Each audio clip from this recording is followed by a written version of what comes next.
Fara'aitun nabiyya, saya melihat ada seorang nabi, wa ma'ahu ar-raht, dia memiliki pengikut. Ar-raht itu adalah beberapa orang, dari 3 sampai 9 orang, itu rahtun. Subhanallah. Nabi SAW melihat di dalam Isra dan Mi'rajnya, dia melihat ada seorang nabi, pengikutnya cuma hitungan jari, hanya beberapa orang. Wan nabiyya wa ma'ahu ar-rajulu wa rajulan, dan aku melihat ada nabi, pengikutnya cuma 1 atau 2 orang. Masya Allah. Ada nabi itu pengikutnya cuma 1 orang, ada cuma 2 orang. Wan nabi wa laysa ma'ahu ahad, dan ada seorang nabi, saya melihat tidak ada 1 pengikutnya. Subhanallah. Jadi dakwah ini bukan dilihat dari banyaknya audiennya, banyaknya pengikutnya, bukan. Jadi kebenaran itu di dalam berdakwah bukan dilihat banyaknya orang. Orang sekarang berdalil, wah kan orang-orang melakukannya seperti ini, sudah kebiasaan. Kalau kita menyelisihinya, maka orang nanti akan menghindar dari kita. Subhanallah. Dakwah itu adalah dalil, ada dalilnya maka kita amalkan, meskipun orang tidak mau mengikut. Karena sejatinya keberhasilan dalam dakwah itu bukan dilihat dari banyaknya pengikut. Kalau dilihat dari banyaknya pengikut, maka bisa kita katakan nabi ini fasyil, nabi ini gagal di dalam berdakwah. Tidak ada seorang nabi yang diutus oleh Allah Subhanahu wa taala gagal di dalam dakwahnya. Tidak ada. Semua nabi sallallahu alaihi wasallam diutus oleh Allah Subhanahu wa taala sesuai dengan kaumnya. Ada yang menerima, ada yang tidak menerima. Kebetulan ada beberapa nabi yang pengikutnya cuma 1-2 orang. Ada yang nabi tidak ada pengikutnya. Ya, jadi hari ini bukan dilihat banyaknya ustadz yang mengikuti maka ustadz itu benar, tidak. Banyaknya pengikut penggemar ustadz itu maka ustadz inilah yang benar, bukan. Itu bukan tolak ukur kebenaran. Tapi tolak ukur kebenaran itu adalah sesuaikah amalannya dengan hadis Nabi SAW, sesuaikah amalannya, ajarannya, dakwahnya dengan Al-Quran dan Sunnah Nabi SAW. Ya, karena kalau dilihat banyaknya, maka Dajjal lebih banyak pengikutnya. Ya kan? Dajjal lebih banyak pengikutnya. Baik.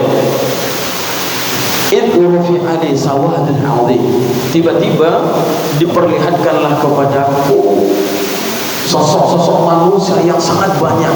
Kata Nabi SAW, sawadun azim, hitam gelap yang sangat banyak, berkerumun banyak. Fadhanantu annahum ummati, lalu saya pun menyangka inilah umatku. Faqila li, tetapi dikatakan kepadaku, hada Musa wa qaumuhu, ini adalah Nabi Musa dan umatnya. Ternyata manusia yang banyak tadi itu adalah umat Nabi Musa. Kemudian fanadhartu fi sawadin azim, maka saya melihat di sebelah, tiba-tiba saya melihat manusia yang sangat banyak lagi. Fadhanantu annahum ummati, faqila li, maka dikatakan kepadaku, yaitu malaikat Jibril, hadhihi ummatuk, ini adalah umatmu, ini umatmu hai Muhammad. Wa ma'ahum 70,000 yadkhuluna al-jannata bighairi hisabin wala adab. Di antara mereka ini, umatmu yang banyak ini, di antara mereka ada 70,000 masuk surga tanpa hisab, tanpa siksa. Masya Allah. Berapa Pak? 70,000. 70,000 itu banyak atau sedikit? Banyak atau sedikit Pak? Sedikit kalau dibandingkan dengan persentase umat Muhammad SAW hari ini. Wansing aja berapa? Berapa penduduk Kuansing? 134.000, betul Pak? Kurang lebih ya, 134.000. Kuansing aja tidak cukup ya. Ini yang masuk surga itu tanpa hisab, tanpa siksa cuma 70.000. Dibandingkan dengan umat kita yang banyak ini, maka akan sedikit, akan kelihatan sedikit. Baik, belum lagi di situ sahabat Nabi SAW. Kita bersaing dengan sahabat Nabi. Di situ ada siapa lagi? Imam Ahmad, Imam Syafi'i, imam-imam yang lain. Wah, kira-kira dapat panggung gak kira-kira? Kalau cuma 70, ya. Ternyata dalam hadis yang lain disebutkan, hadis yang diriwayatkan oleh Ahmad, Musnad Imam Ahmad, disebutkan setiap satu dari 70 itu maka dikalikan menjadi 70.000. Berarti 70.000 kali 70.000 berapa? Hah? Berapa? 70.000 dikali 70.000 berapa? 3, berapa? 4,9 miliar. 4,9 miliar. Ya. Jadi di antara umat Muhammad ini ada 4,9 miliar yang insya Allah akan masuk surga tanpa hisab dan tanpa siksa. Saingan kita sudah agak lebih longgar gitu kan daripada 70.000 tadi. Kalau 70.000 sahabat aja sudah sahabat itu 4 sampai 15.000. 4 sampai 15.000. Berarti udah habis bangkunya sekian persen. Tetapi ternyata masih ada yang lain disebutkan bahwasanya setiap satu daripada 70.000 itu dikalikan menjadi 70.000. Berarti 70.000 dikali 70.000 4,9 miliar kurang lebih. Thumma nahadha. Kemudian Nabi SAW berdiri pada khala manzilah, lalu masuk ke rumahnya. Faqala an-nasu fi ulaik. Faqala ba'dhum fala'allahum alladhina sahibu Rasulullah. وقال بعضهم فلعلهم الذين ولدوا بالإسلام فلم يشركوا بالله شيئا وذكروا أشياء. Maka Nabi SAW tidak menyebutkan ciri-ciri sahabat atau umatnya yang masuk surga tanpa hisab, tanpa siksa ini. Nabi hanya menyebutkan ada di antara umatku 70.000 orang yang masuk surga tanpa hisab, tanpa siksa. Kemudian Nabi masuk rumah. Akhirnya orang-orang ributnya bukan ribut berantem, tapi orang-orang menembak-nembak siapa yang kira-kira itu. Ada yang mengatakan qala ba'duhum fala'allahum alladhina sahibu Rasulullah, mudah-mudahan mereka itu adalah sahabat Nabi. Wa qala ba'duhum fala'allahum alladhina wulidu bil Islam wa lam yusyriku bi syai'an, mudah-mudahan mereka itu adalah orang yang dilahirkan dalam keadaan Islam dan tidak melakukan kesyirikan sedikit pun kepada Allah. Wa dzakaru asya, dan mereka menyebutkan yang lain. Kemudian karena ribut tadi, fa kharaja alaihim Rasulullah, maka keluarlah Nabi sallallahu alaihi wasallam fa akhbaru. Maka Nabi sallallahu alaihi wasallam memberitakan ciri-ciri sahabat umat yang akan masuk surga tanpa hisab dan tanpa siksa ini. Fa akhbaru fa qala, maka Nabi sallallahu alaihi wasallam bersabda, humul ladzina la yastarqun. Ini poin pertama. Orang-orang yang akan mendapatkan masuk surga tanpa hisab dan tanpa siksa, humul ladzina la yastarqun. Mereka itu adalah orang-orang yang tidak minta diruqyah. Ini yang pertama. Kenapa rupanya? Ada apa dengan minta diruqyah? Ini akan kita bahas. Pertama, secara hukum, apakah minta diruqyah itu boleh? Secara hukum boleh, tidak haram, boleh seseorang minta diruqyah. Tetapi kalau dia minta diruqyah, ini menunjukkan keimanannya, tawakalnya kurang kepada Allah Subhanahu wa taala. Di mana kurangnya? Nilai tauhid yang ada dalam hatinya ada yang ternoda. Di mana kita lihat psikologis orang yang minta diruqyah. Orang yang minta diruqyah biasanya dia akan lebih percaya kepada orang yang meruqyah dia. Dia akan memberikan kepercayaan, dia akan menggantungkan harapan kesembuhannya kepada orang yang diruqyahnya. Apalagi kalau yang meruqyahnya itu adalah ustaz ternama misalkan, praktisi ruqyah misalkan, maka dia akan membulatkan harapannya untuk mendapatkan kesembuhan dari sang peruqyah tadi. Nah, inilah yang menyebabkan kurangnya rasa tawakal orang yang minta diruqyah kepada Allah Subhanahu wa taala. Berarti orang-orang yang masuk surga tanpa hisab dan tanpa siksa itu adalah orang-orang yang benar-benar tidak ada opsi di lain hatinya, di dalam hatinya kecuali hanya meminta kepada Allah. Dia tidak punya ketergantungan hidup kepada makhluk. Dia tidak menyerahkan harapannya kepada siapapun. Dia hanya berharap kepada Allah Subhanahu wa taala. Inilah ciri-ciri orang yang akan masuk surga tanpa hisab dan tanpa siksa ini. Abdurrahman ibn Auf adalah seorang sahabat ternama. Kalau kita dengar siapa Abdurrahman bin Auf, Abdurrahman bin Auf, maka akan tergambar di pikiran kita dia adalah seorang sahabat yang kaya raya, betul? Sahabat yang dermawan, sahabat yang memiliki jiwa bisnis yang besar, betul?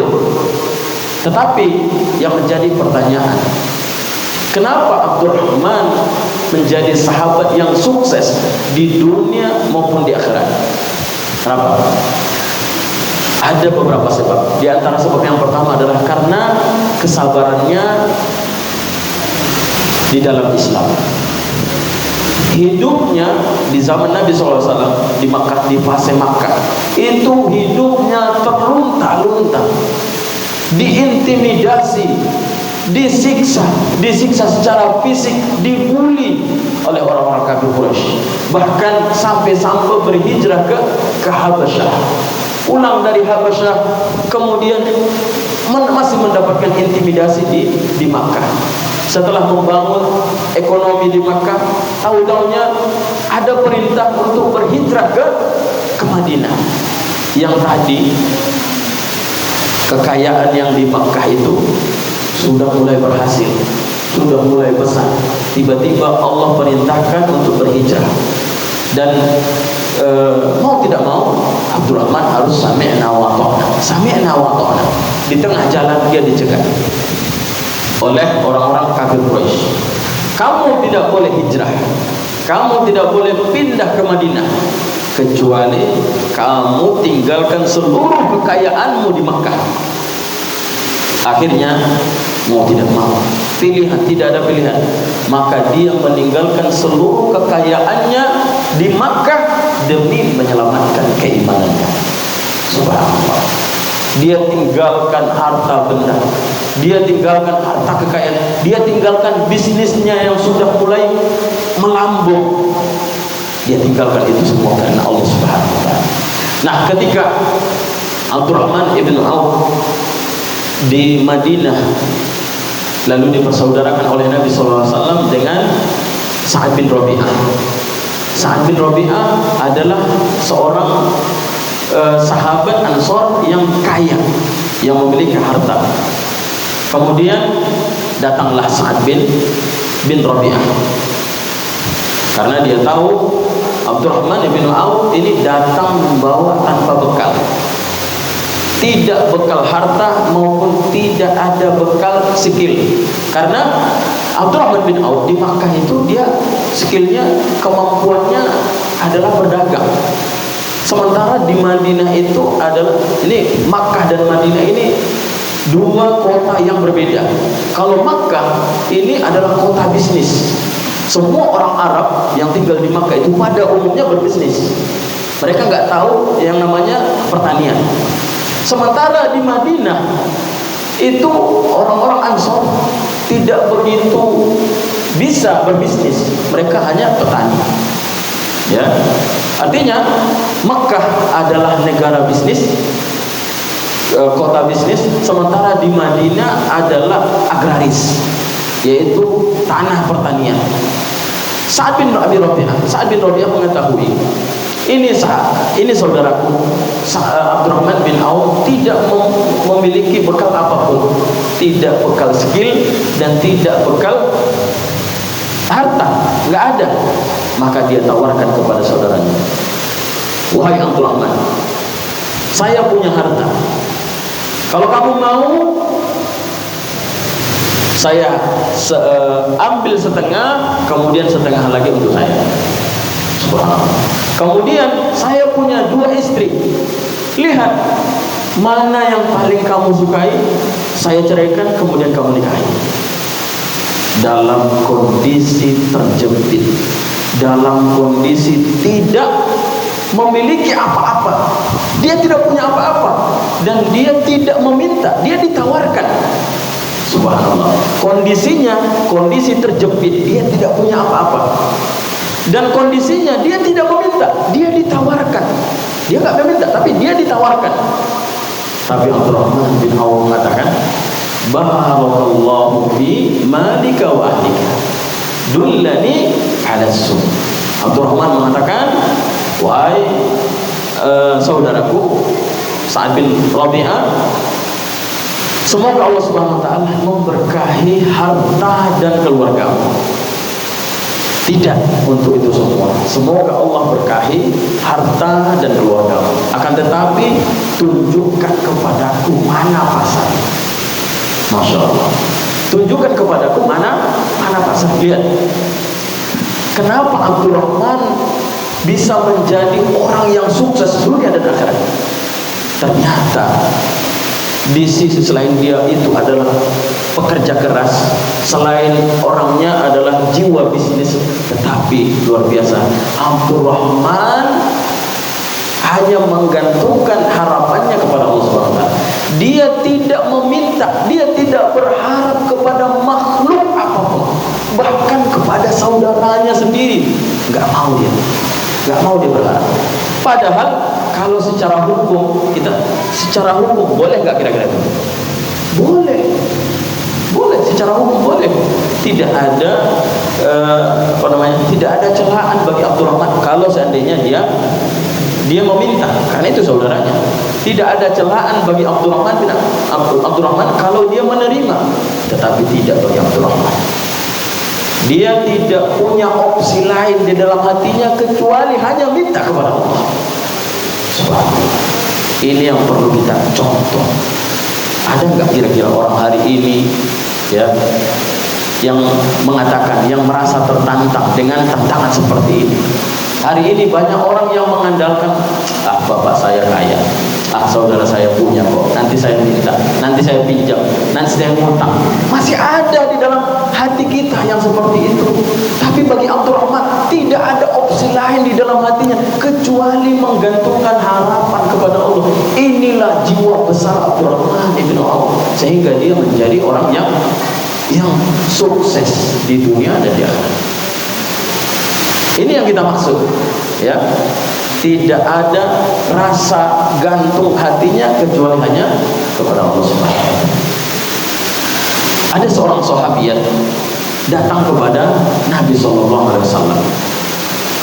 Datang ibu-ibu, ya Rasulullah, mengadu kepada Nabi SAW. Ya Rasulullah, saya punya penyakit ayat. Bapak ibu tahu penyakit ayat? Tahu ya? Penyakit ayat itu ya kadang-kala kalau nggak sadar dia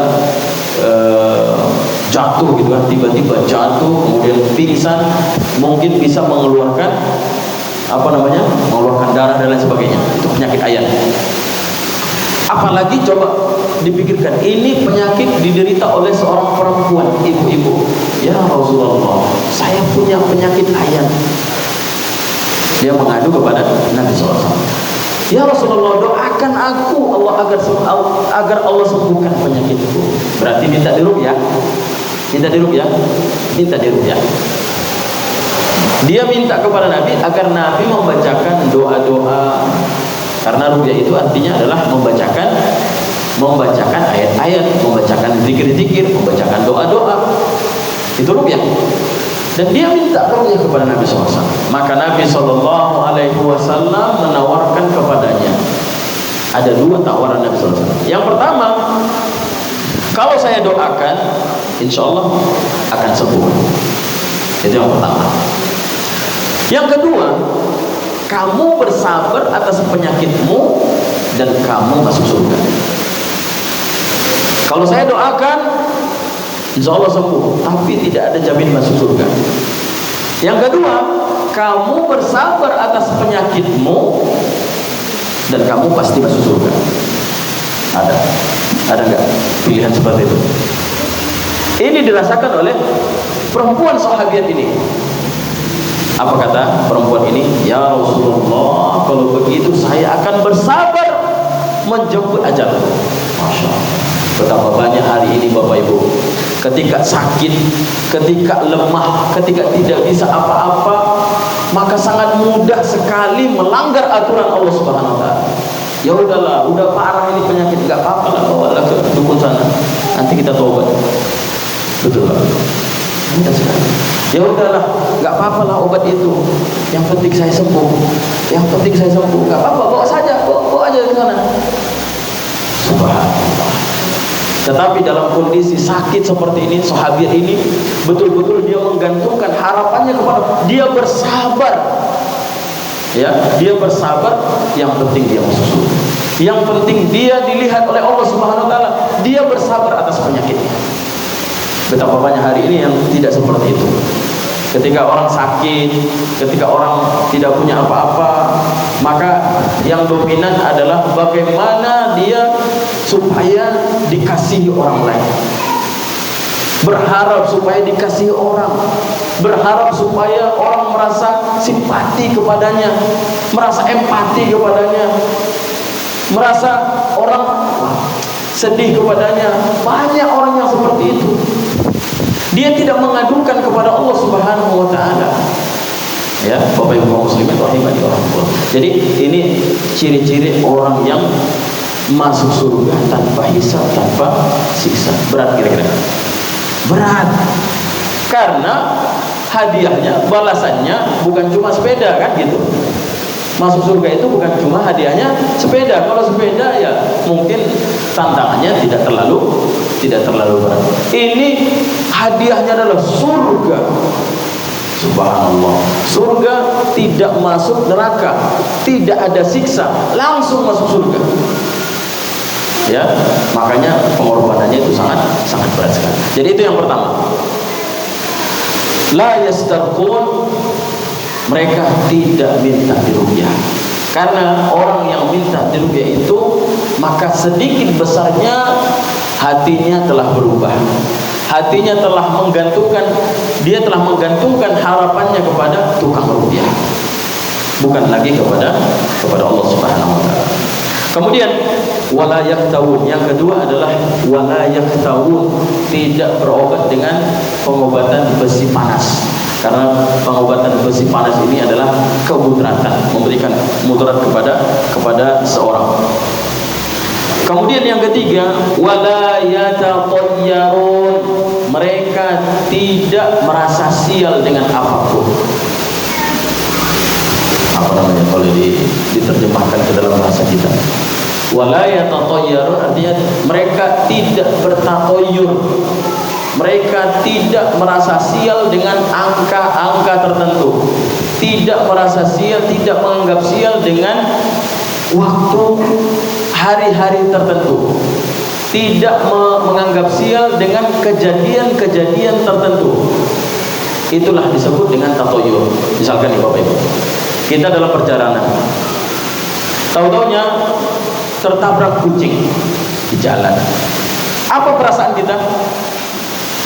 Wah, karena sudah termakan hoax tadi, nanti kalau kucing ini tidak diselenggarakan jenazahnya, gitu Pak.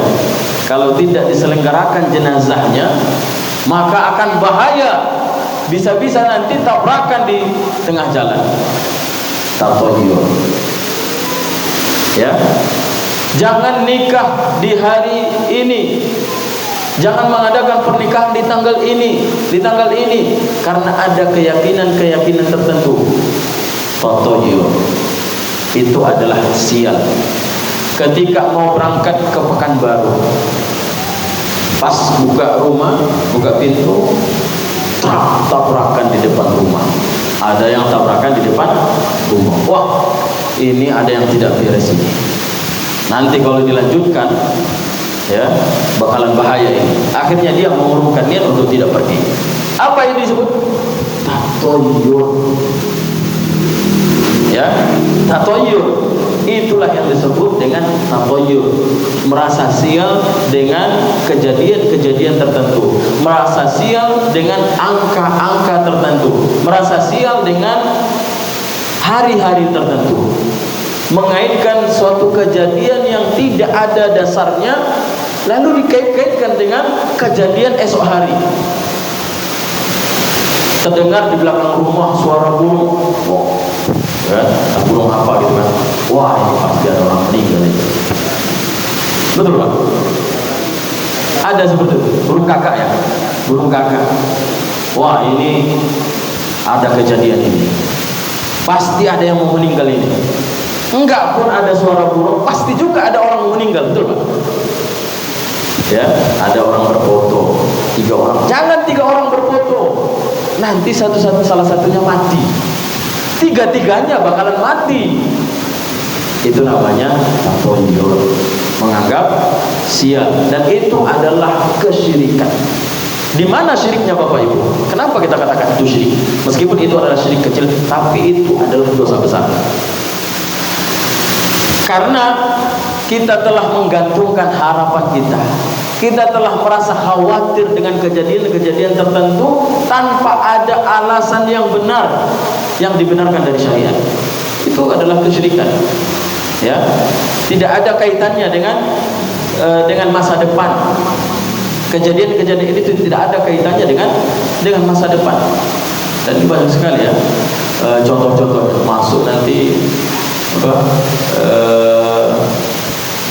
apa namanya itu, burung ke rumah. Nah, ini bakal ada tamu ini, ya, atau masuk burung tertentu kan? Wah, ini kita akan dapat rahmat ini, macam-macam, ya. Wah, nanti kita akan dapat musibah ini.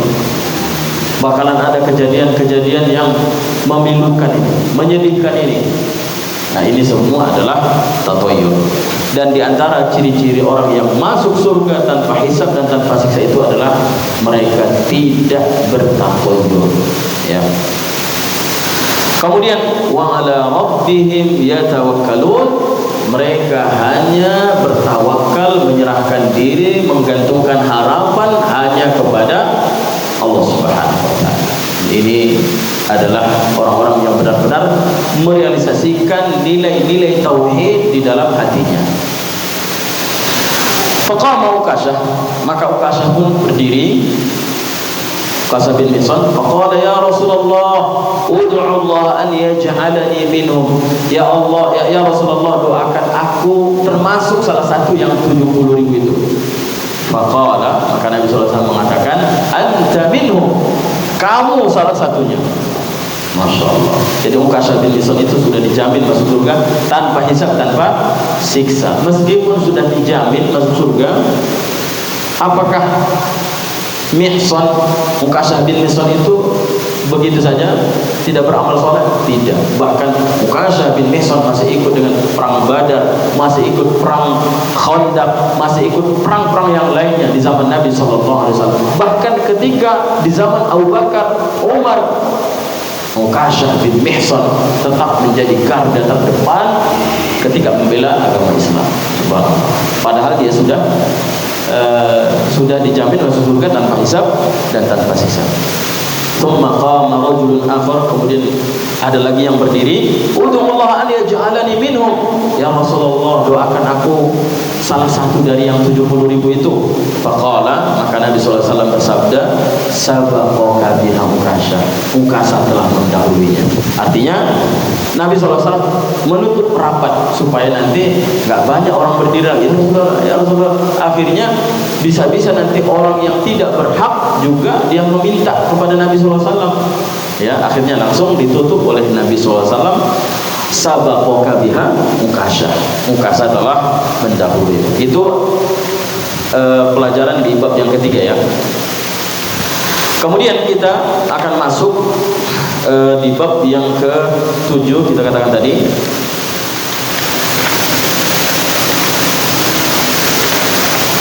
Dan ini muallif rahimahullah setelah menyebutkan bab yang pertama, bab yang kedua sampai bab yang ke-6, kemudian di bab yang ke-7 ini muallif akan menyebutkan contoh-contoh kesyirikan. Babun minasyirki, termasuk daripada syirik adalah lubsul halqati wal khayti wa nahwihima li raf'il bala aw daf'ihi, memakai gelang atau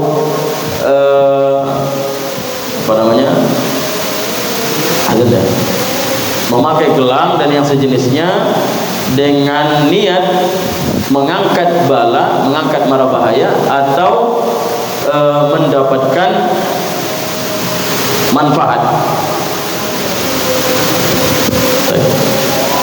Waktu Isya sudah tiba, maka kita coba sampai sini dulu. Insyaallah nanti kita sambung setelah sholat Isya. Barakallahu fiikum. Muhammadin. Wassalamualaikum warahmatullahi wabarakatuh. Rabbil alamin, wa salli wa sallim ala nabiyyina Muhammadin wa ala alihi wa ashabihi wa man sara ala nahjihi wa tamassaka bi sunnatihi ila yaumiddin, amma ba'd.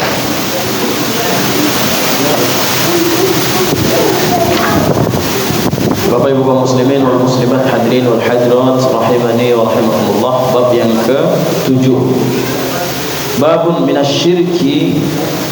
Itu Bapak Ibu.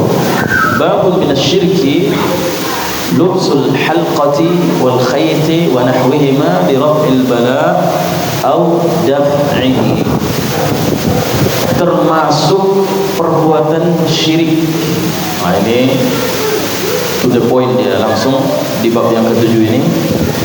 Termasuk perbuatan syirik adalah lubsul halqati, memakai gelang.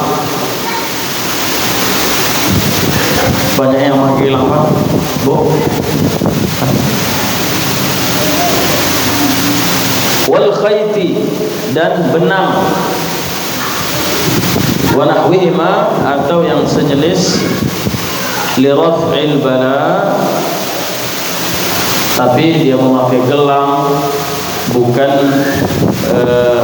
kalau untuk perhiasan, bukan itu yang kita maksud ya. Gelang di sini adalah li raf'il bala, sebagai pengusir atau penangkal mara bahaya. Li raf'il bala au daf'ihi, sebagai pengusir atau penangkal mara bahaya. Ini yang disebut dengan jimat.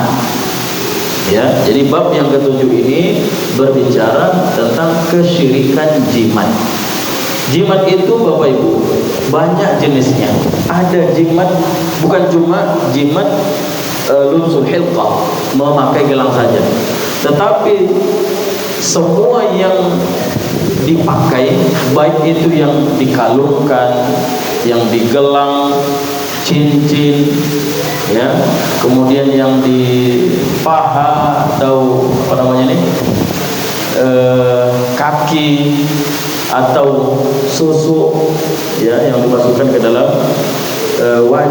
wajah, atau yang digantungkan di rumah berupa gambar, bacaan-bacaan, atau benda-benda tertentu, pisau, keris, atau ya benda-benda apapun ya, atau yang ditanam, tanam-tanaman, atau yang digantung di mobil, atau yang dikalungkan di leher binatang, itu semuanya li raf'il bala au daf'ihi, sebagai penangkal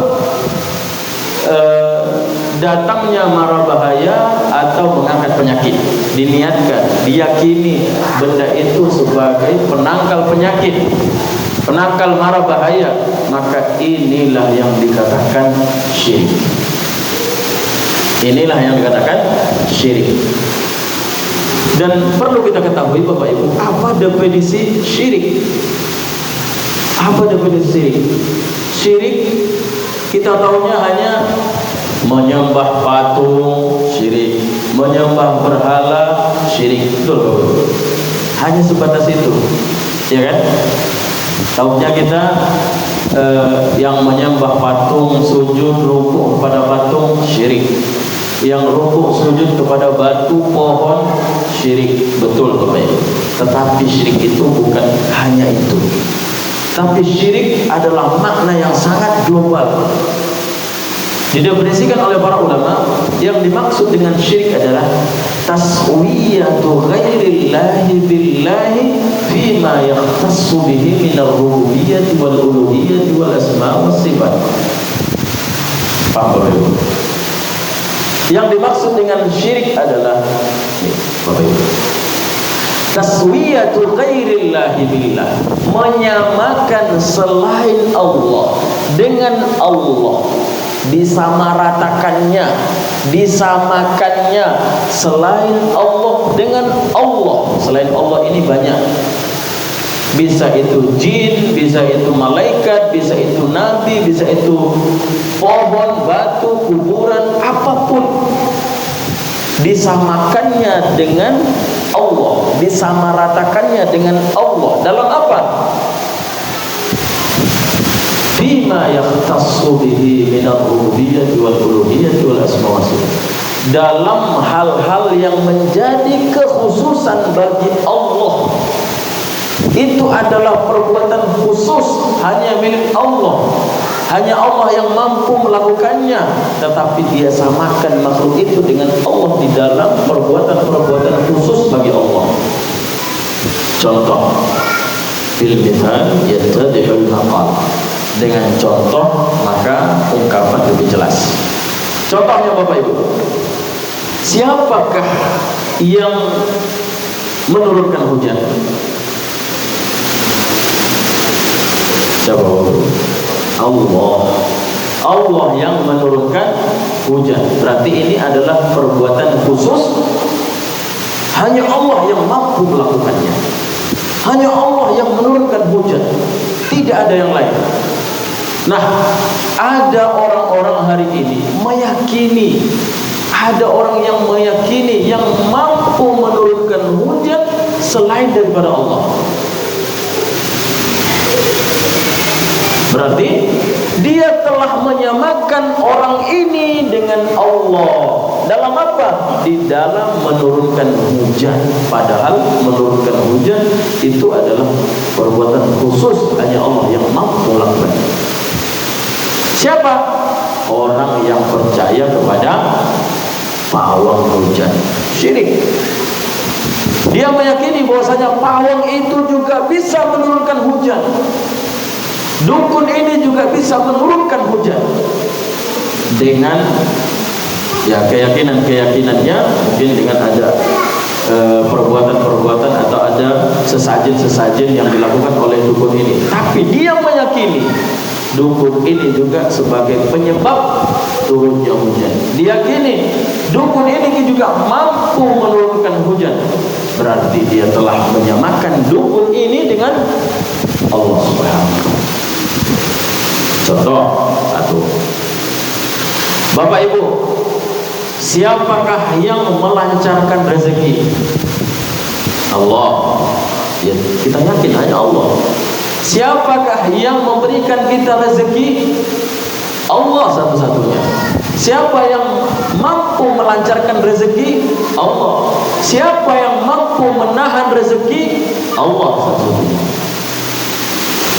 Tetapi ada orang hari ini Bapak Ibu, ketika dia buka toko, buka rumah makan, buka apapun, lalu digantungkannya lah di situ foto syekh tertentu atau digantungkannya lah di situ ayat tulisan-tulisan tertentu, atau disimpannya benda-benda tertentu di dalam rukonya, di dalam tokonya, dengan keyakinan benda inilah yang mampu mendatangkan rezeki, benda inilah yang mampu melancarkan rezeki. Ini adalah syirik, Bapak Ibu. Di mana syiriknya? Ustaz, saya tidak rukuk sujud kepada benda itu, saya tidak sujud rukuk kepada foto itu, saya tidak rukuk sujud kepada bacaan-bacaan itu. Betul, tetapi Anda telah memberikan salah satu jenis ibadah kepada benda-benda itu. Apa? Tawakal, harapan. Engkau telah menggantungkan harapanmu kepada benda itu, dan engkau telah meyakini benda itulah yang mampu mendatangkan pelanggan, melariskan rezeki. Berarti Anda telah menyamakan benda ini dengan Allah Subhanahu wa taala di dalam apa? Di dalam melancarkan rezeki, di dalam menolak mara bahaya. Maka kita katakan ini adalah perbuatan syirik, dan ini adalah yang disebut dengan jimat.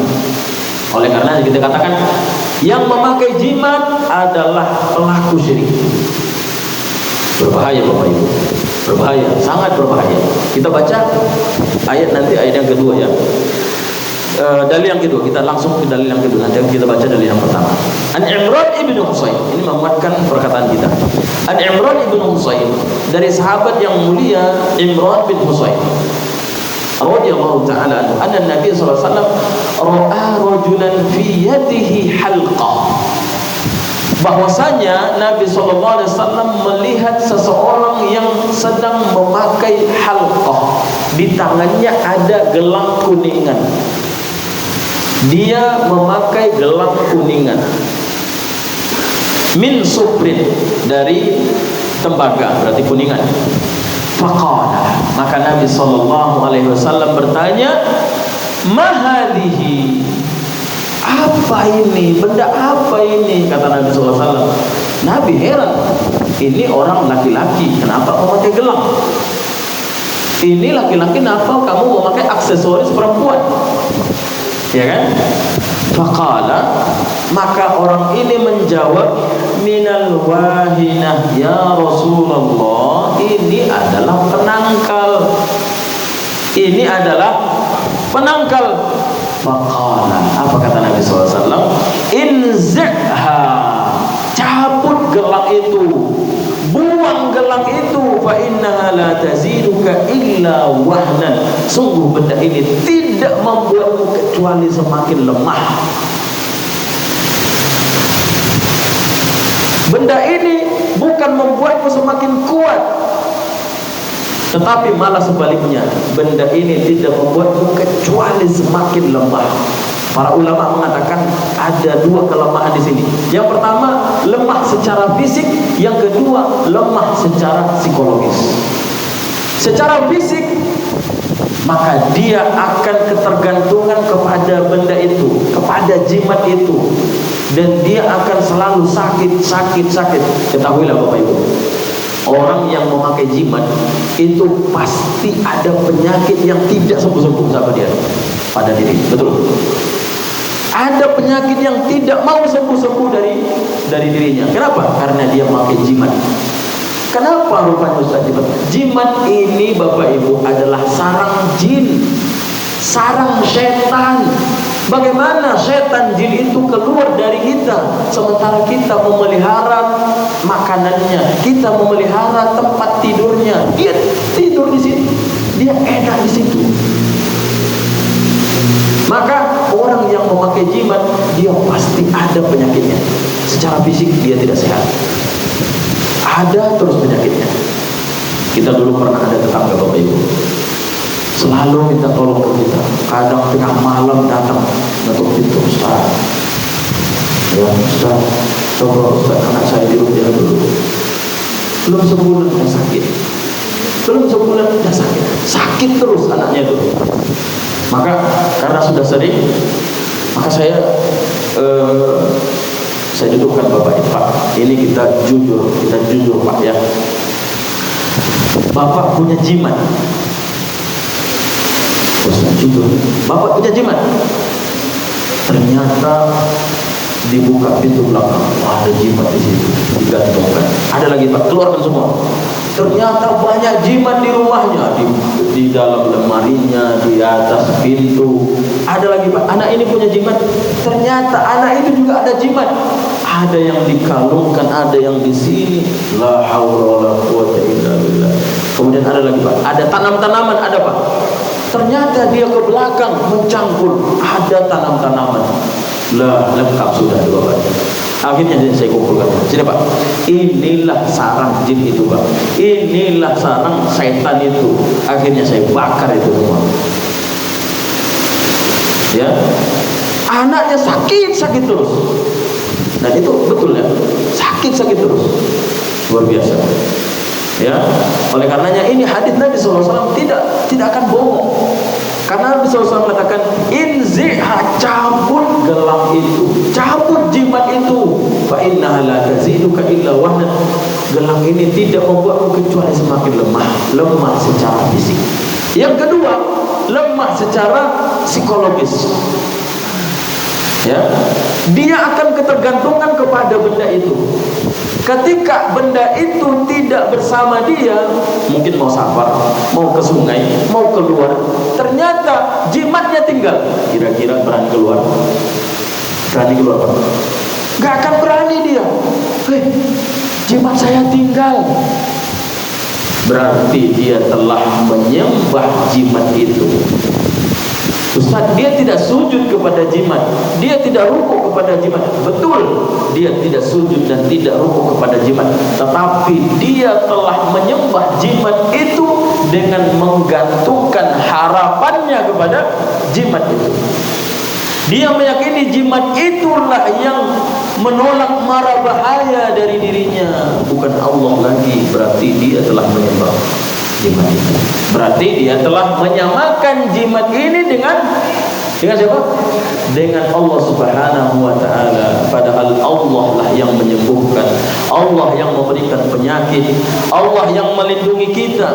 Kalau Allah berkehendak memberikan bahaya kepada seseorang, maka tidak ada yang bisa mencegahnya. Walaupun seluruh jin manusia berkumpul, tidak akan bisa mencegahnya kecuali sesuatu yang Allah telah takdirkan.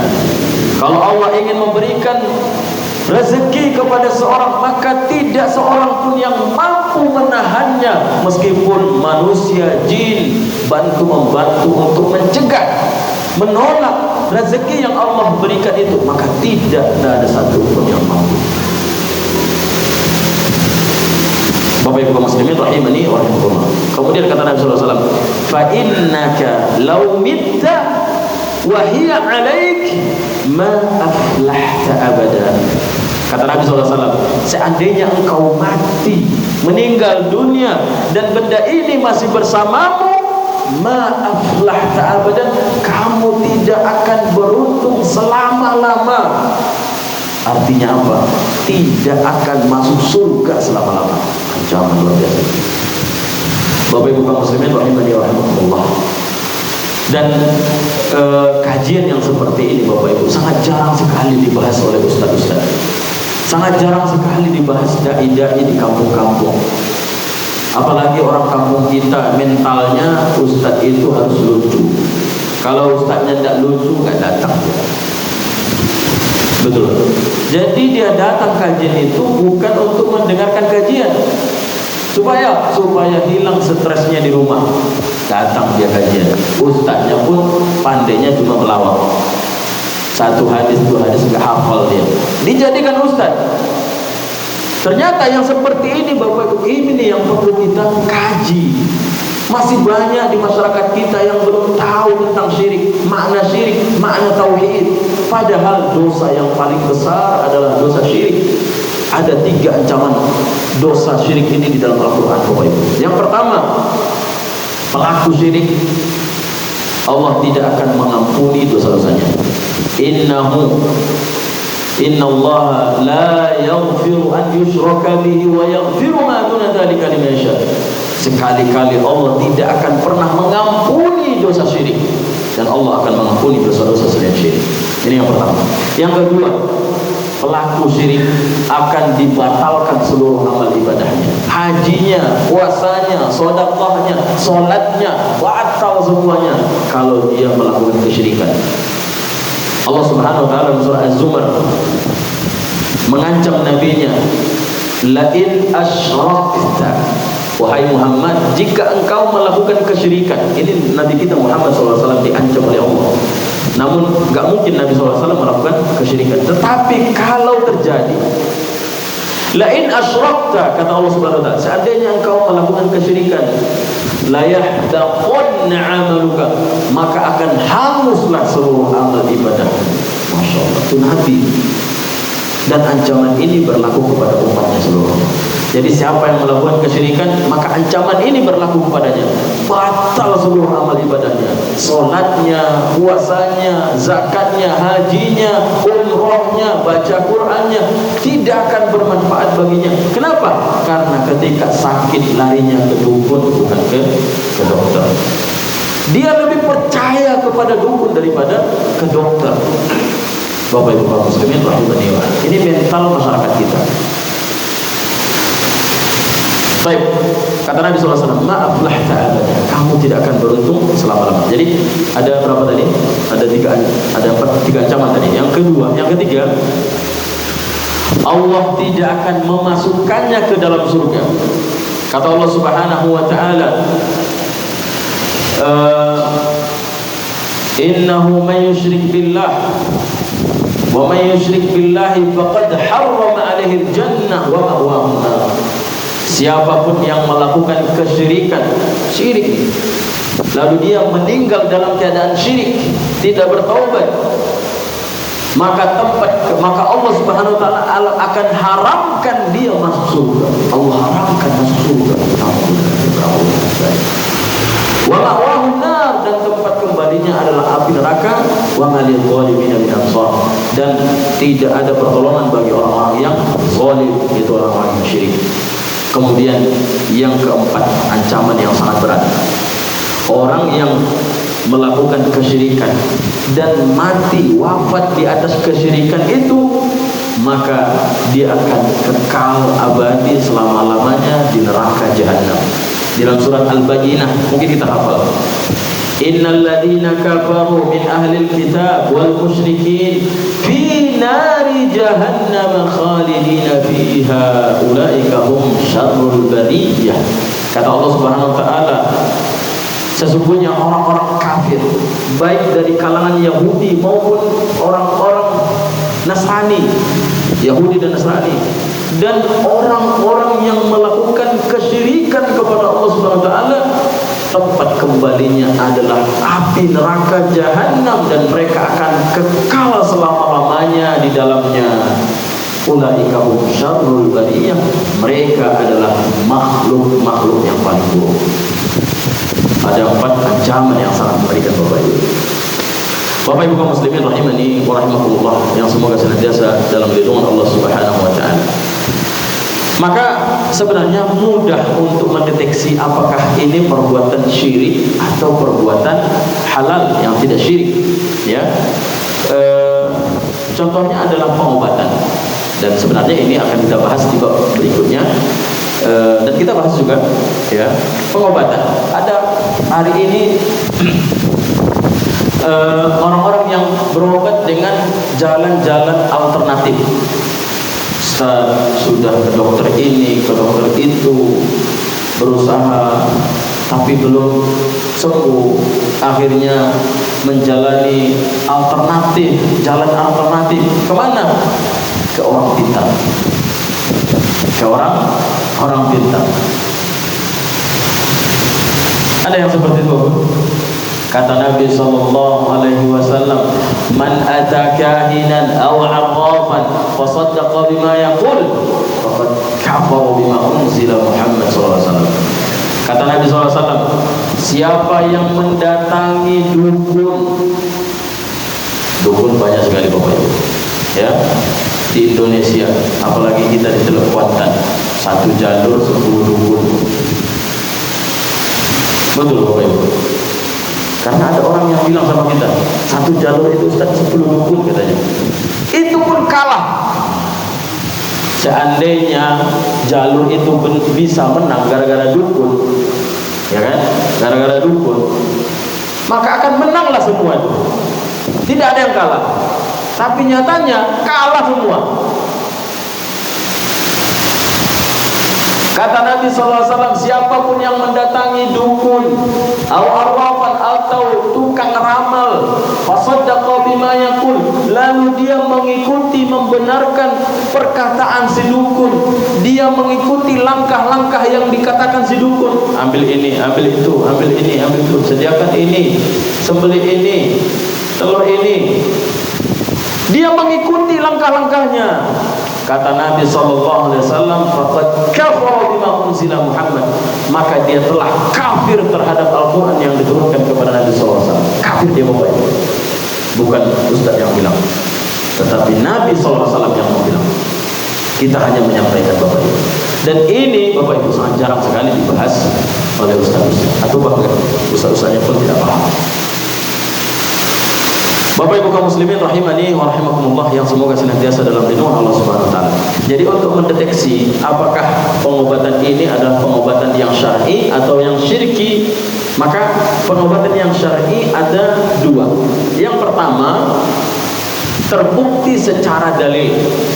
Kalau dia terbukti secara dalil, ada Al-Quran tuntunannya, ada hadis Nabi SAW tuntunannya, maka pengobatan itu syar'i, boleh, halal. Contohnya apa? Contohnya minum madu, berbekam, ya, dan yang lainnya.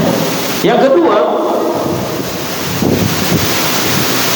tajrubah, terbukti secara klinik atau terbukti secara ilmiah bahwasanya obat ini telah diteliti, kemudian memang obat ini terbukti sudah teruji, obat ini bisa menurunkan demam, obat ini bisa meredakan diare, obat ini bisa meredakan sakit kepala, ya, dan yang lainnya.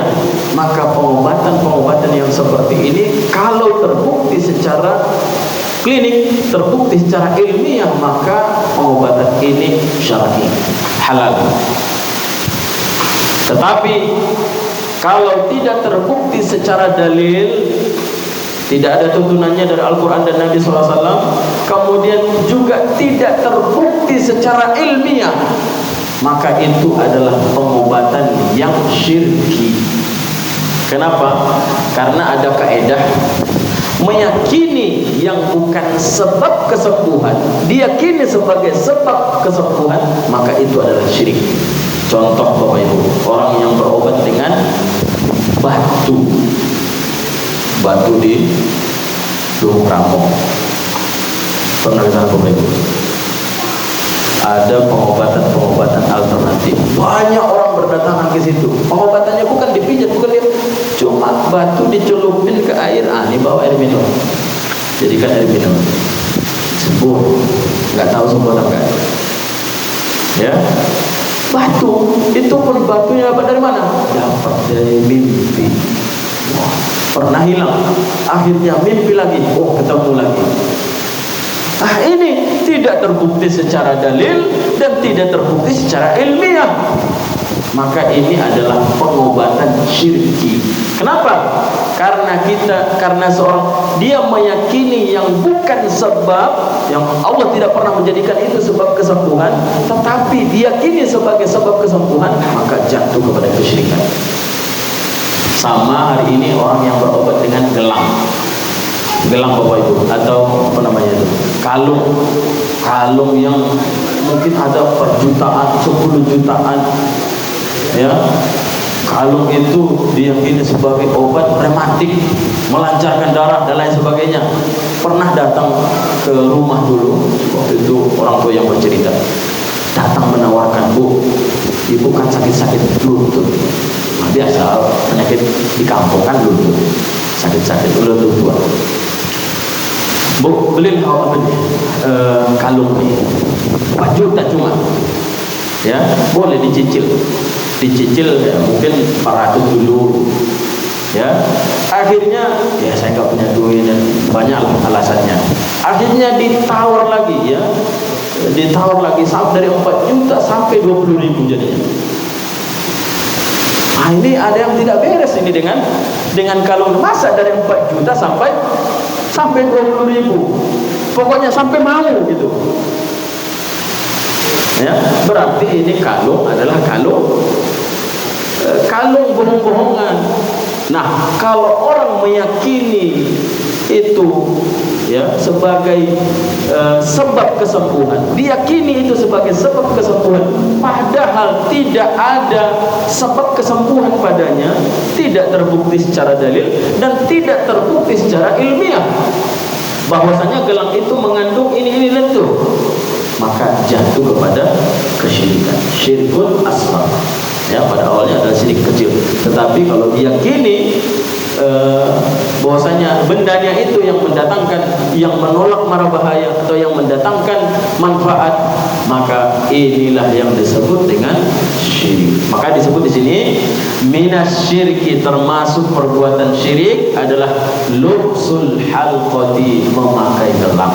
Gelang yang di sini yang dimaksud Bapak Ibu adalah gelang yang diyakini sebagai jimat. Tapi kalau hanya perhiasan boleh Bapak Ibu ya. Nanti habis kajian Ustaz itu bilang gak boleh pakai gelang, dilempar gelangnya. Ini ajaran apa ini Ustaz nih? Gak boleh pakai perhiasan lagi. Bukan itu maksudnya ya. Nanti gak ada pula ibu-ibu yang pakai gelang, gak pakai anting-anting, kalung, perhiasan lainnya dijual semua. Kenapa? Karena Ustaz bilang syirik. Syirik itu kalau diyakini sebagai penangkal atau yang mendatangkan penangkal penyakit atau mara bahaya. Bapak Ibu kaum muslimin rahimani wa rahimakumullah, yang semoga senantiasa dalam lindungan Allah Subhanahu wa taala. Kemudian hadis yang berikutnya adalah man ta'allaqa tamimatan fala atammallahu lahu wa man ta'allaqa wada'atan fala wada'a Allahu lahu. Siapapun yang menggantungkan jimat, semoga Allah tidak menyampaikan hajatnya. Wa man ta'allaqa wada'atan fala wada'a Allahu lahu. Siapa yang menggantungkan penangkal atau jimat tadi, maka semoga Allah Subhanahu wa taala tidak menyampaikan hajatnya. Dan itu adalah janji Allah Subhanahu wa taala. Orang yang memakai jimat, maka Allah akan memberikan kepadanya kebalikan dari harapannya. Harapannya semakin kuat, Allah jadikan dia lemah. Harapannya semakin sehat, Allah jadikan dia bersakit-sakitan. Ya, karena itu adalah balasan dari Allah Subhanahu wa taala. Dan ini hadis yang sangat jelas, man ta'allaqa tamimatan faqad asyraka. Siapapun yang menggantungkan jimat, baik di rumah, di mobil, di hewan peliharaan atau hewan ternak, ditanam ya, dipakai di dalam tubuh, faqad asyraka, maka dia telah melakukan kesyirikan. Bapak Ibu kaum muslimin rahimani wa rahimakumullah, yang semoga senantiasa dalam lindungan Allah Subhanahu wa taala. Barangkali itu saja yang dapat kita sampaikan pada kajian kali ini, mudah-mudahan bermanfaat, dan insyaallah kita akan sambung pada bab berikutnya ya, bab yang ke-8 insyaallah. Dan barangkali ada pertanyaan sebelum kita tutup, kita persilakan. Ya. Waalaikumsalam warahmatullahi wabarakatuh.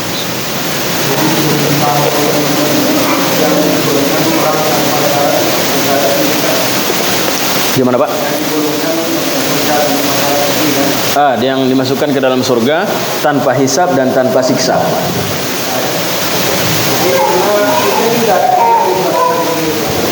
Ya.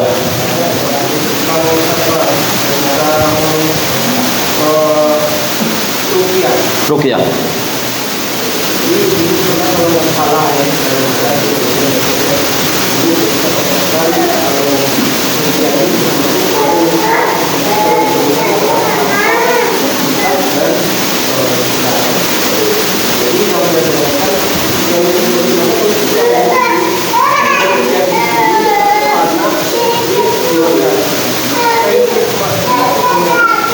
Baik.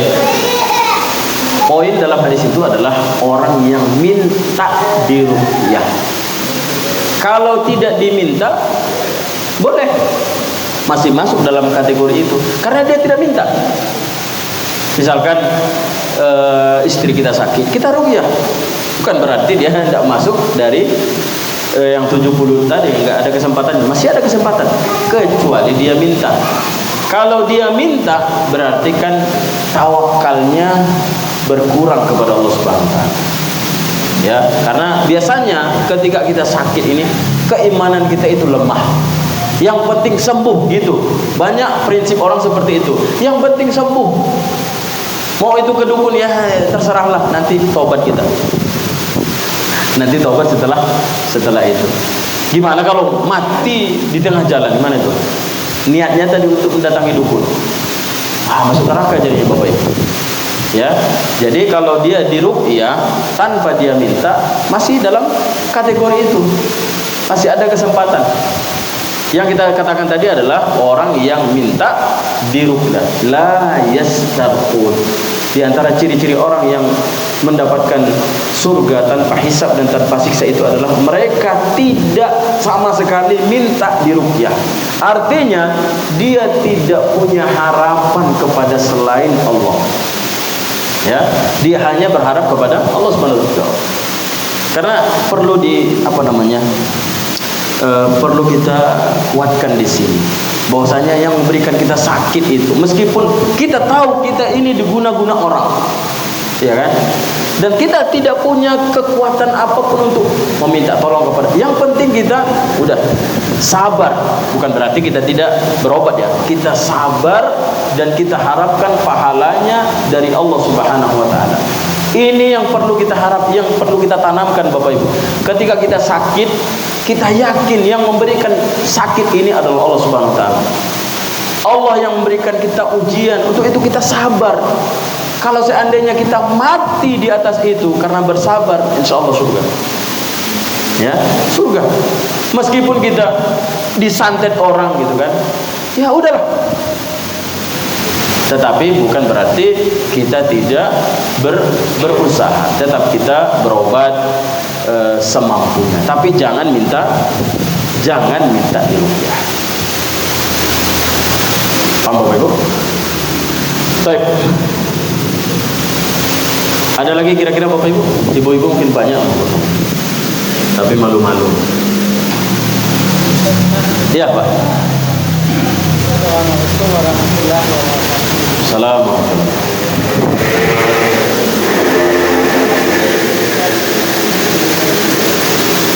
Jadi sudah disebutkan bermacam-macam syirik. Tapi ada lagi model syirik yang namanya syirik tanpa disadari.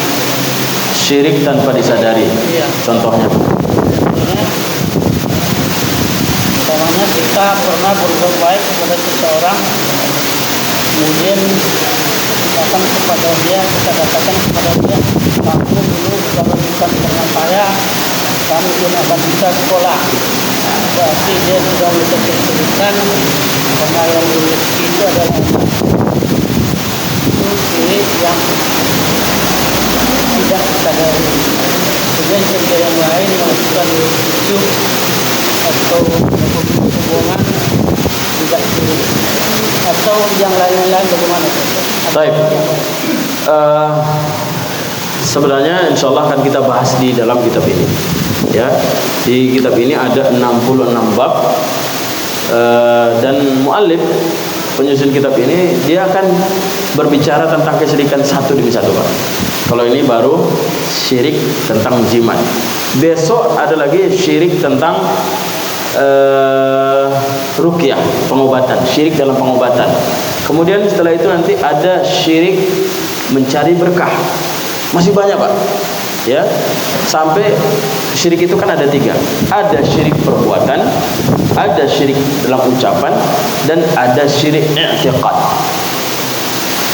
Dan 3-tiganya akan dipaparkan di dalam kitab ini. Ya, dipaparkan dalam kitab ini. Untuk itu kalau tadi dikatakan orang yang melakukan kesyirikan, syirik tanpa disadari, yaitu mengungkit-ungkit kebaikan. Sebenarnya bukan syirik, Pak, tapi jatuhnya kepada sedekah yang tercampur dengan riya, dan riya itu termasuk syirik. Dia mengharapkan imbalan dari ibadahnya.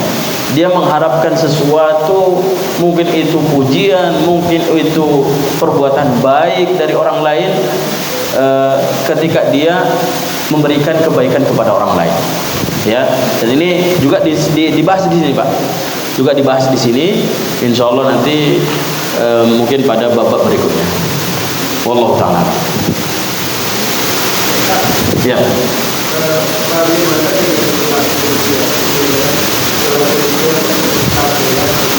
Pelaku ruqyah, oh berarti orang yang meruqyah.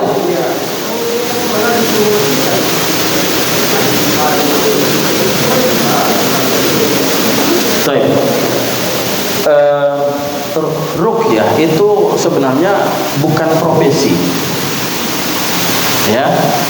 Tapi hari ini ada orang yang menjadikan ruqyah itu sebagai profesi. Itu yang menjadi masalah. Sebenarnya ruqyah itu ruqyah mandiri. Ya, semua orang bisa meruqyah dirinya sendiri. Nabi SAW ketika sebelum tidur ruqyah diri sendiri.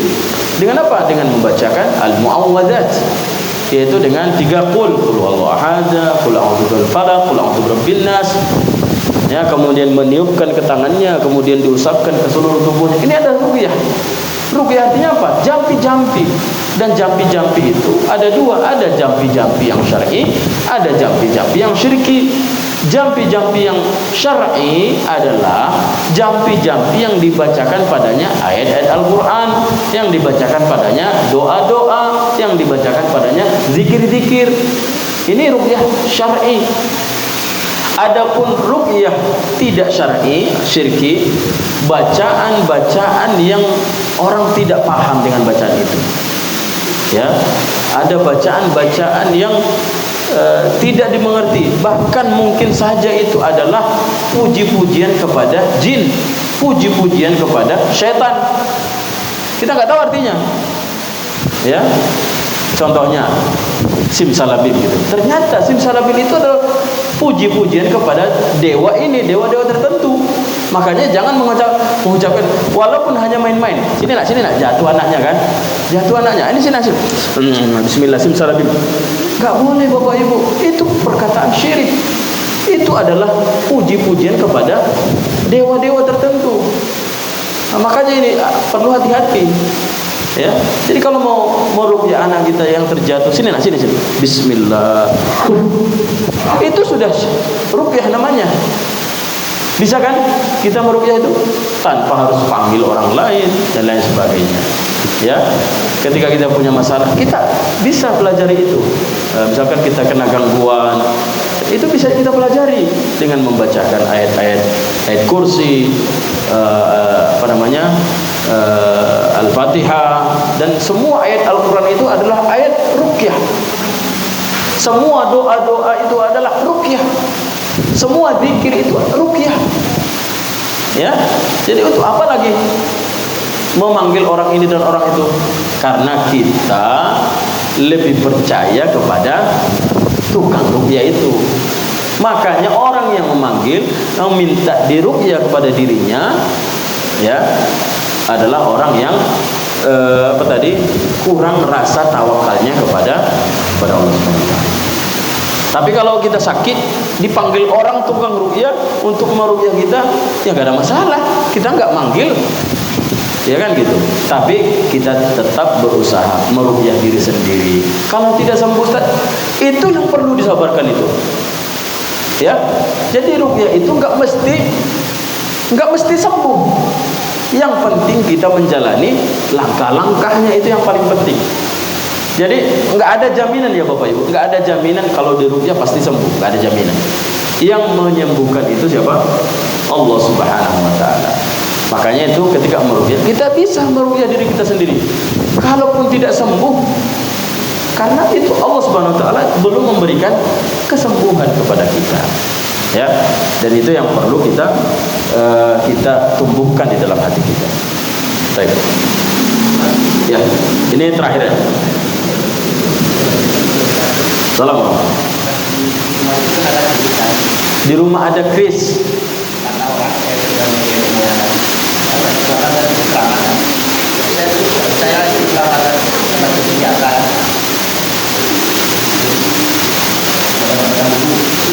Tapi orang meyakininya itu benda-benda sakral disimpan.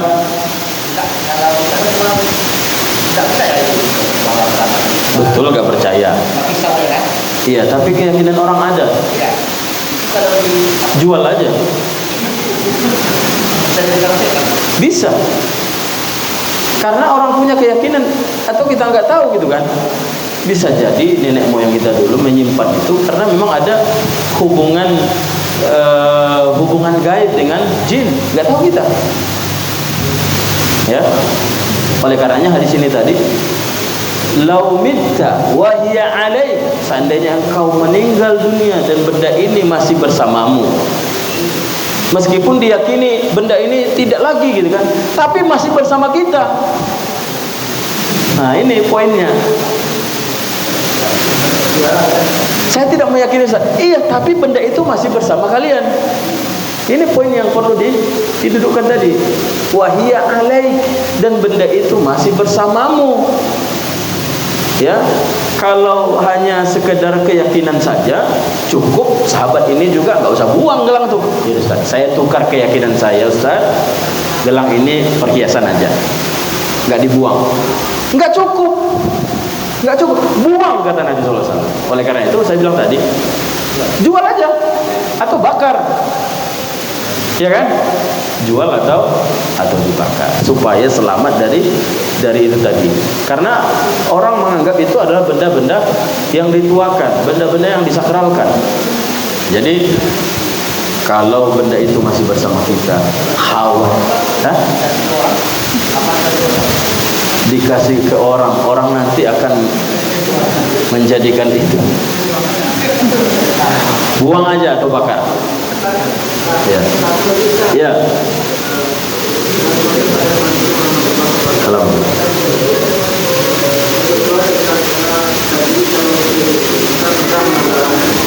Ya.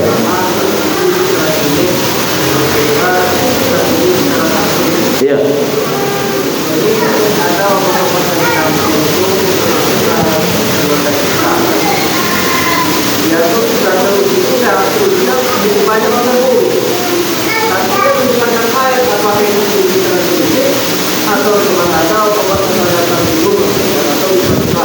Baik.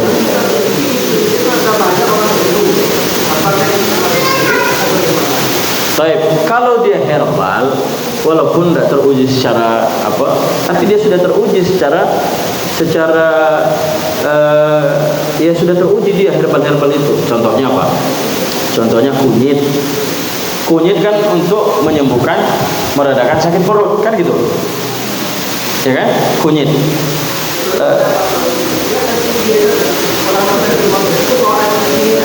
Cukup air putih aja.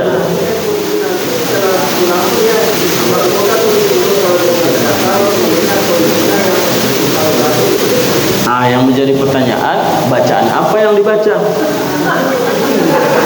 Mau nggak dia bagi-bagi resep? Kalau dia nggak mau bagi resep, itu ciri-ciri dukun.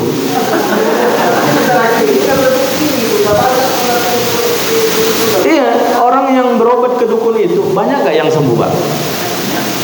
Banyak kan? Banyak yang sembuh ke dukun. Tapi kebenaran itu bukan dilihat dari banyaknya orang sembuh, tapi benar nggak perbuatannya itu gitu. Ya, kalau dia mau berbagi resepnya, cuma baca Al-Fatihah doang. Betul, hanya Al-Fatihah, hanya ayat-ayat Al-Quran, nggak ada masalah. Tetapi yang menjadi permasalahan adalah dia nggak mau bagi resep. Kenapa? Karena ada bacaan-bacaan khusus.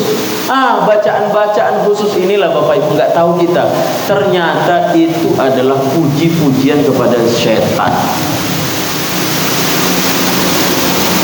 Dan itu terbukti. Banyak kedok-kedok dukun seperti itu.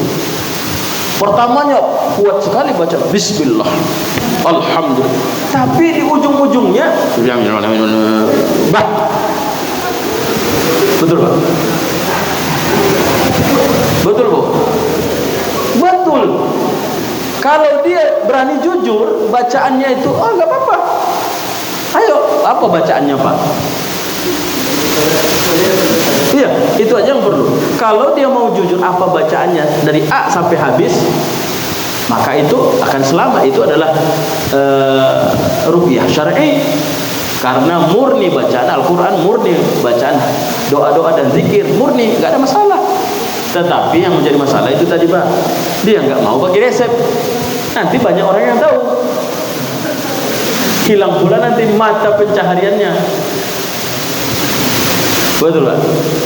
Nah, jadi makanya itu yang tidak syar'i itu adalah ada bacaan-bacaan khusus. Meskipun memang baca Fatihah dia Pak, baca Fatihah dia kuat di awalnya. Alhamdulillahirrahmanirrahim. Kemudian ujung-ujungnya itu nggak tahu kita bacanya. Rupanya itu adalah puji-pujian kepada setan, jin. Karena setan itu ya tidak akan mau dia. Setan itu kalau dipuji, diberikan persembahan kepadanya, baru dia mau menolong. Kalau dia memuji Allah saja, mana mau setan? Ya, nggak mau setan. Jadi dia ada feedbacknya, harus ada tukarnya. Ya, jadi setan itu, jin itu sebenarnya dia tidak mau makan sembelihan ayam hitam tadi. Sebenarnya bukan jin yang makan, bukan setan yang makan, tetapi dia menikmati ketundukan manusia itu kepadanya. Ya, setan itu nggak mau makan apa makanan setan? Makanan jin. Tulang.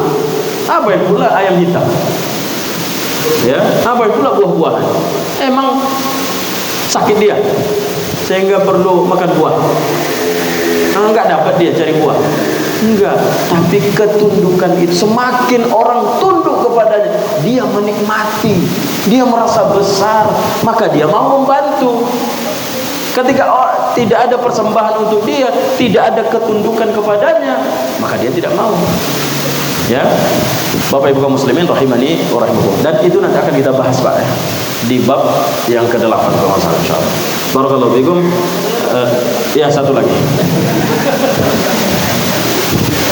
Masalah tingkat ruqyahnya Pak. Tingkat ruqyah. Ya, ada ustaz yang meruqyah itu bisa berkomunikasi dengan jin atau ustaz yang ada di dalam tubuh kita. Iya. Itu apa statusnya atau bagaimana? Memang bisa. Tetapi yang menjadi catatan di situ adalah tidak boleh percaya kepada jin itu. Karena dia makhluk gaib. Katanya saya muslim. Dari mana kita tahu dia muslim? Dari mana coba? Dari mana kita tahu dia muslim? Hanya pengakuan saja. Ada KTP-nya Pak? Kalau kita kan ada KTP kan? Kamu muslim mana KTP? Nah, dia makhluk gaib. Katanya dia muslim. Gak tahu kita. Saya sudah keluar katanya. Rupanya dia sembunyi. Ya, memang bisa diajak bicara, tetapi jangan dipercaya. Bagi orang yang meruqyah, ya tugasnya meruqyah aja. Kalau dia keluar sembuh alhamdulillah. Kalau tidak sembuh ya kita serahkan kepada Allah Subhanahu wa taala. Apa gunanya, apa untungnya kita berbicara dengan dia? Nanti diajaknya ngobrol itu supaya mengalihkan kita, supaya kita lalai dari tugas kita tadi. Ya, diajaknya ngobrol, ngopi pula, ngopi kita Pak. Ya, ya namanya jin setan ya. Dia banyak cara Bapak Ibu. Kita punya satu cara untuk mengajak orang, dia punya 1000 cara untuk menyesatkan orang. Karena dia makhluk gaib. Kalau kita masuk makhluk nyata, ada makhluk gaib di sini. Makhluk gaib kan dia enggak kelihatan. Jadi dia punya 1000 cara untuk menjerumuskan manusia itu. Ya, oleh karena itu Bapak Ibu berhati-hati. Wallahu taala. Demikian yang dapat kita sampaikan. Barakallahu fikum. Hadza sallallahu Muhammadin. Barakallahu fikum. Kita tutup dengan doa bertutup majlis. Subhanakallahumma bihamdika asyhadu an la ilaha illa anta astaghfiruka wa atubu ilaik. Wassalamualaikum warahmatullahi wabarakatuh.